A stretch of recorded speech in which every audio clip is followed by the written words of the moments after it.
আল্লাহ সুবহানাহু ওয়া তাআলা আমাদেরকে তাদের ব্যাপারে বলেছেন আমরা তাদেরকে বন্ধু হিসেবে গ্রহণ করতে পারবো, কিন্তু অভিভাবক হিসেবে নয়।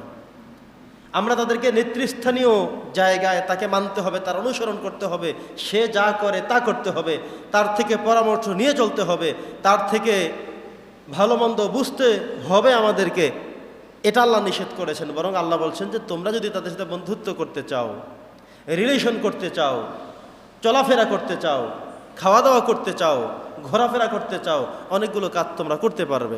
কি আমরা পারবো, কি আমরা পারবো না, আসুন আমরা জানি।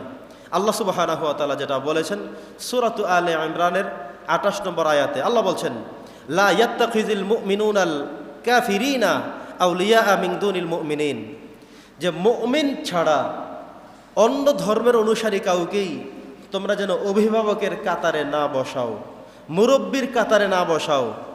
তোমাদের কাজ করতে হবে, তোমাদের সাধনা করতে হবে, তোমাদের জায়গায় অভিভাবক হিসেবে, মুরব্বী হিসেবে, কর্তা হিসেবে, গার্ডিয়ান হিসেবে তোমরা তাদেরকে তোমাদের উপরের স্থানে বসিও না। আল্লাহর কথা। দ্বিতীয় কথা আল্লাহ বলেছেন সূরাতুল মায়েদার 51 নম্বর আয়াতের মধ্যে আল্লাহ বলছেন, ইয়া আইয়ুহাল্লাযীনা আমানু লা তাত্তাখিযুল ইয়াহুদা ওয়ান নাসারা আউলিয়া বা'দুহুম আউলিয়া বা'দ, তোমরা একে অপরকে, ইয়াহুদি বলো, নাসারা বলো, খ্রিস্টান বলো, তোমরা ইমানদার হয়ে তাদেরকে তোমাদের প্রভু, তাদেরকে তোমাদের নেতা, তাদেরকে তোমাদের অভিভাবক, তাদেরকে তোমাদের পরামর্শদাতা হিসেবে তোমরা গ্রহণ করো না। এই নির্দেশ কার? আল্লাহ তাআলা।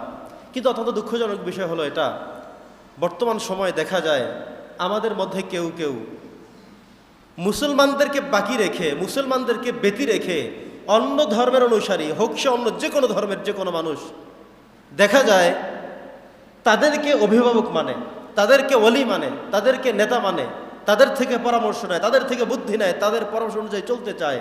এটা কিন্তু আল্লাহ তাআলা নিষেধ করেছেন। আল্লাহ বলেছেন, ইয়া আইয়ুহাল্লাযীনা আমানু, হে ঈমানদারগণ, লা তাত্তাখিযুল ইয়াহুদা ওয়ান নাসার, তোমরা ইহুদি এবং নাসারাদেরকে আউলিয়া বা'দুহুম আউলিয়া বা'দ, তোমরা একে অপরের জন্য তোমরা তাদেরকে অভিভাবক হিসেবে, নেতা হিসেবে, পরামর্শদাতা হিসেবে তাদেরকে তোমরা গ্রহণ করতে পারবে না।